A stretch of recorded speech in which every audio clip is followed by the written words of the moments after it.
ওই যে ভগবান বলছে, ও দাদা পাল জড়ো করু, আমি বারবার বিষম খাচ্ছি, মনে হচ্ছে যেন ঘরে মা আমার নাম করছে। ওই যে আমরা বলি না, কেউ যদি বিষম খায়, বলি না কেউ হয়তো নাম করছে, ওই জন্য বিষম খাচ্ছে। ওই জন্য ভগবান বিষম খাচ্ছে, বলে সঘনে বিষম খায় নাম করে মা। আরে সঘনে বিষম খায় নামে করে মা। আরে সঘনে বিষম খায় নামে করে মা। খেলায় খেলায় মনে নাই, খেলায় খেলায় মনে নাই, খেলায় খেলায় মনে নাই, খেলায় খেলায় মনে নাই, খেলায় খেলায় মনে নাই, খেলায় খেলায় খেলায় খেলায় মনে নাই, খেলায় খেলায় মনে নাই, খেলায় খেলায় মনে নাই। চলে রে আমরা ঘরে যাই, খেলায় খেলায় মনে নাই। আরে চলে রে আমরা ঘরে যাই, খেলায় খেলায় মনে নাই। আরে চলে রে আমরা ঘরে যাই, খেলায় খেলায় মনে নাই। এই যা খেলায় খেলায় তো ভুলেই গেছি, আমাদেরকে তো ঘরে ফিরে যেতে হবে। যাবে না ঘরে ফিরে? এবার ভগবান বলছে চলো সিংহায় ফুঁক দাও। তা যখনই শ্রীরাম সিংহায় ফুঁক দিত বাবা, ভগবানের একটা দুটো গরু তো নয়, নবলক্ষ ধেনু। সে নবলক্ষ ধেনু আজকে একত্রিত করতে বলছে। নবলক্ষ ধেনু বলছে চারিদিকে ছড়িয়ে ছিটিয়ে পড়েছে, তো তাদেরকে এক করতে বলছে। আর বলছে সঘনে বিষম খায়। কথা হচ্ছে এটা, বিষম খাচ্ছে ভগবান। কেন বিষম খাচ্ছে? বলছে মা নাম করছে তাই বিষম খাচ্ছে। আপনারা বলুন তো বাবা, মা আছে ঘরে আর গোপাল আছে বনে, মা নাম করলে গোপাল কি বিষম খেতে হবে? তাদের সম্পর্ক যে কানেকশন, কানেকশনটা কিসের কানেকশন, এটা আমাদেরকে একটু জানতে হবে। মা আছে ঘরে আর গোপাল আছে বনে, তাহলে কিসের এই যে কানেকশনটা কিসের? ধরুন আমরা এখান থেকে কথা বলছি, এক দেশ থেকে আর এক দেশে কিসের ফোন, কিসের সাহায্যে? ফোনের সাহায্যে, মোবাইল। তা কথা হচ্ছে এটাই, দেখুন কোনো তার যন্ত্র নেই বাবা, অথচ যাচ্ছে কি না টাওয়ারের দ্বারাই। টাওয়ার তো টাওয়ার, তাহলে ওই জন্যই বলছে যার কারো প্রেম রূপ মোবাইল আর ভক্তিরূপ টাওয়ারটা যদি কারো ঠিক থাকে তবেই তার সঙ্গে সম্পর্ক হবে। যেমন সম্পর্ক মায়ের সঙ্গে ছেলের, তেমন সম্পর্ক গুরুর সঙ্গে শিষ্যের। ওই প্রেমের টাওয়ারটা, ভক্তির টাওয়ারটা কিন্তু ঠিক থাকতে হবে বাবা। গুরু আর শিষ্যের মধ্যে সম্পর্ক মানে এমন সম্পর্ক, বলছে আমাদের বাড়িতে যখন একটা গুরুদেব আসে, এখানে শুনবেন মায়েরা কথাটা, চেঁচামেচি করবেন না। বাবারা কত শান্তভাবে গান শুনছেন আর আপনারা চেঁচামেচি করছেন, আস্তে কথা। বলছে গুরু আর শিষ্যের মধ্যে সম্পর্কটা কেমন দেখুন। ঘরে যদি একটা গুরুদেব আসেন, গুরুদেব যখন বেরিয়ে যান, আমরা সবাই বলি না কিরে বাড়িতে গুরুদেব এসেছিল, কি দিলি, কত কিলো চাল, কত কিলো ডাল, কত টাকা নিয়ে গেল গুরুদেব। বাবা আমরা বলা বলি করি না, তা আমরা জানি না, আমরা শুধু হিসাব করি যে গুরুদেব আসলে ওর বাড়ি থেকে গুরুদেব কত কিলো চাল, কত কিলো ডাল নিয়ে গেল, সেই হিসাবটা করি। কিন্তু তার পরিবর্তে গুরুদেব যে কি দিয়ে গেলেন সেটা কারো হিসাব আছে কি বাবা? গুরুদেব কি দিয়ে গেলেন? বলছে আমাদের এই দেহটা হচ্ছে শুষ্ক মরুভূমি, আর গুরুদেবের দেহ হচ্ছে প্রেম বাড়িতে পরিপূর্ণ। আর গুরুদেব কৃপা করে, করুণা করে সেই প্রেম বাড়ি আমাদেরকে দান করেন।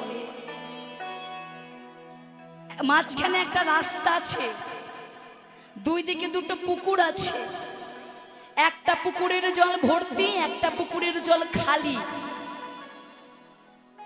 মাঝখানে যদি একটা নালা করে দেন, তাহলে দেখবেন ভর্তি পুকুরের জলটা খালি পুকুরে যাবে। যাবে তো বাবা? কতক্ষণ পর্যন্ত যাবে বলুন তো? যতক্ষণ না দুটো পুকুরের জল সমান সমান হচ্ছে ততক্ষণ পর্যন্ত। ঠিক তেমনি এই যে আমরা আলিঙ্গনটা কেন করছি, ধাক্কা ধাক্কি কেন?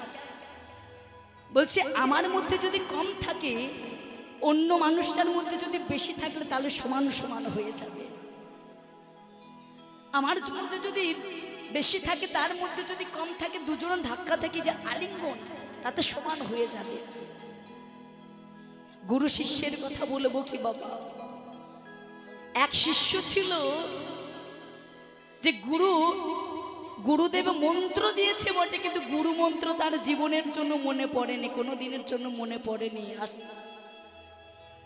গুরু মন্ত্র মনে পড়েনি তার, এমন এক শিষ্যকে মন্ত্র দিয়েছেন গুরুদেব। আস্তে আস্তে কথা না, তাহলে সেই শিষ্যের নামটা কি জানেন বাবা? সেই শিষ্য আর কেউ নয়, সেই শিষ্য হচ্ছে কলকাতার বাগবাজারের বিখ্যাত নাট্যকার, যার নাম হচ্ছে গিরিশ ঘোষ। গলায় ক্যান্সার হয়েছে, এত যন্ত্রণা, এত কষ্ট আর সহ্য করতে পারছে না। গিরিশ ঘোষ তার স্ত্রী সুরতকে বলছে, সুরত আমাকে একটু বিষ এনে দিতে পারবে? সুরত, এই যন্ত্রণা আমি যে আর সহ্য করতে পারছি না। কি করে সহ্য করবে গো বাবা, ক্যান্সার হয়েছে, পেটে খিদে আছে, অথচ খাদ্য নালী দিয়ে কোনো খাদ্য বস্তু পেটে যাচ্ছে না, কষ্ট পাচ্ছে খুব। তা সুরতকে যখন এমন কথা বলছে, তার গিরিশ ঘোষের স্ত্রী সুরত বলছে, স্বামী তোমাকে আমি কতদিন বারণ করেছি যে তুমি এত ভালো একটা নাট্যকার, তুমি এত ভালো কাজ করছো, তাহলে তুমি অখাদ্য কুখাদ্যগুলো কেন পান করো? বাবা আপনারা সবাই ভালো করে জানেন গিরিশ ঘোষ কিন্তু একটু মদ্যপান করতেন, একটু না অনেক বেশি। সুরত কাঁদছে, স্ত্রী বসে বসে স্বামীর চরণতলে বসে কাঁদছে, কেন? আজকে দেখো তুমিও কষ্ট পাচ্ছ, আমিও কষ্ট পাচ্ছি, তোমাকে নিয়ে আমি কি করি বলো তো? সুরত ভালো করে জানি যে আমার স্বামী আর বাঁচবে না,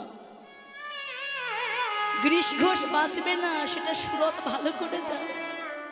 তখন স্ত্রী স্বামীর কাছে এসে কানে কানে বলছে, হ্যাঁ গো তোমার শরীর তো অসুস্থ, বলতে পারছে না যে তুমি মারা যাবে, বলছে তোমার শরীর তো অসুস্থ, তা তোমার কোনো ইচ্ছা আছে কি একটু বলো না আমাকে। তখন গিরিশ ঘোষ বলছে, সুরত আমার ইচ্ছা আমি জানি আমি আর বাঁচব না, তা আমার বড় ইচ্ছা মারা যাওয়ার আগে সেই মানুষটাকে যদি আমি একবার দেখতে পারতাম। সুরত বলছে, স্বামী তুমি কোন মানুষটার কথা বলছো গো? গিরিশ ঘোষ বলছে, আমি সেই মানুষটার কথা বলছি যে মানুষটা আমার নাট্যশালাতে এসেছিল নাটক দেখার জন্য, করে দিতে পারিনি বলে আমি তাকে দূর দূর করে তাড়িয়ে দিয়েছিল। আমার ঘরে এসেছিল লুচি খেতে, অর্ধেকটা লুচিও তাকে আমি খেতে দিইনি, তার ঘাড় ধরে বের করে দিয়েছিল। আমি যে মারা যাওয়ার আগে সেই মানুষটাকে একবার দেখতে চাই সুরত। কে? আমার গুরুদেব। কে? হরি বল, হরি। স্ত্রী বলছে, হ্যাঁ গো স্বামী তুমি এত বড় নাট্যকার, তুমি সেটা জানো না? কাউকে যদি ভালোবেসে ভক্তি করে ডাকো, সে ডাক যে তার কাছে পৌঁছাবে। তুমি অসুস্থ তো কি হয়েছ, তুমি একটু তাকে ডাকো না, তাকে মন থেকে একটু ভক্তি করে তাকে ডাকো, আমি নিশ্চিত তোমার ডাকে তিনি নিশ্চয়ই সাড়া দেবেন।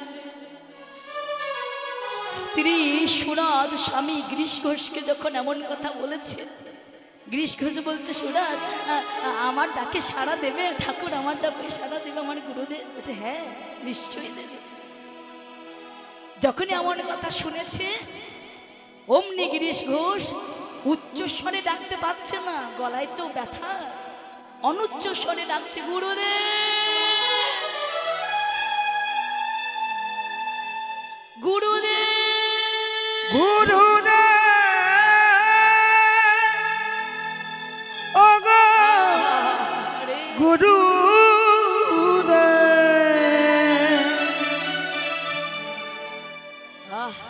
গুরুদেব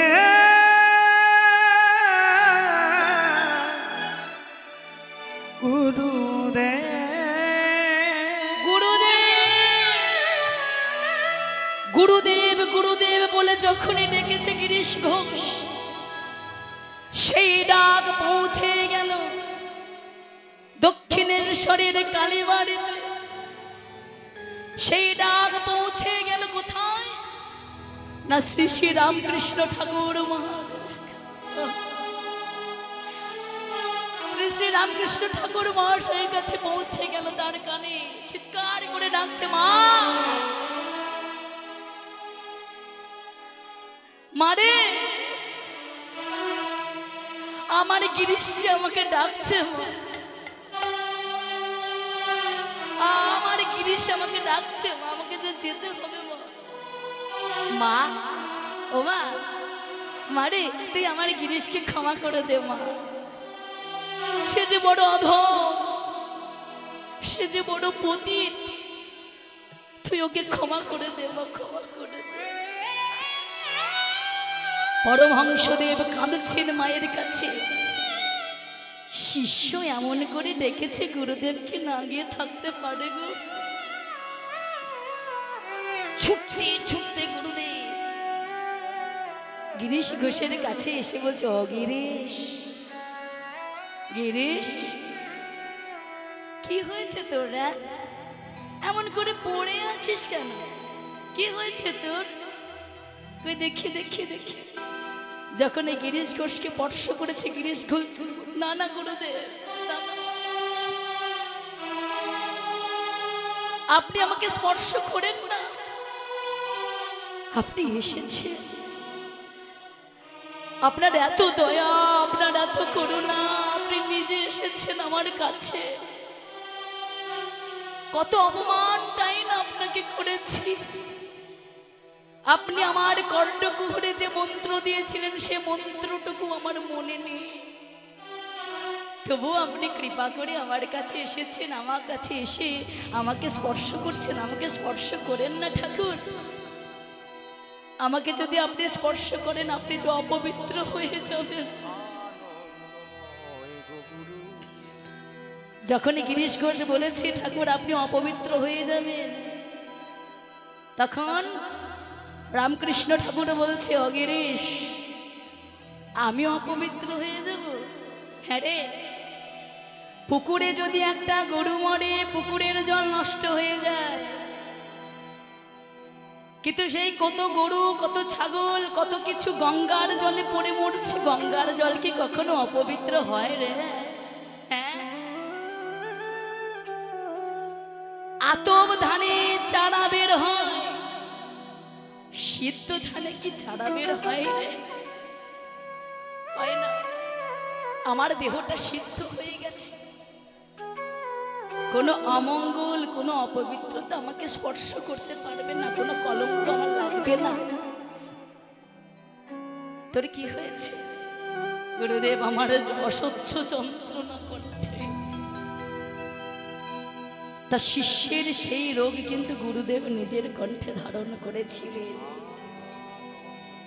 দেখেছেন, এই হচ্ছে গুরু শিষ্যের সম্পর্ক। বাবা কোন দিকে গেল, কোন দিকে, কোন রাস্তা দিয়ে, কোন রাস্তা দিয়ে গেল? কানেকশনটা কিসের কানেকশন? ভক্তি, প্রেম। তার সঙ্গে যে পথ দিয়ে গেছে সেটা হচ্ছে দীক্ষা।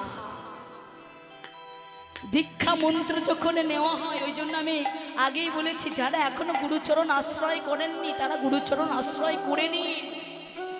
সময় চলে যাচ্ছে বাবা, এমন করে দিনগুলোকে হেলায় হারিও না। সবাই গুরুচরণ আশ্রয় করো, গুরু ছাড়া আমাদের গতি নাই। যখন দীক্ষা নেওয়া হয়, গুরু আর শিষ্যের দেহটা একাকৃত হয়ে যায়। গুরুর কষ্ট হলে শিষ্যের কষ্ট হলে গুরুর কষ্ট হয়, এরকম অনেক প্রমাণ আছে। হরি বল, হরি বল। ওই জন্য বলছি বাবা, সময় অতিবাহিত হয়ে গেলে তোমার সাধন হবে না, ভজন হবে না।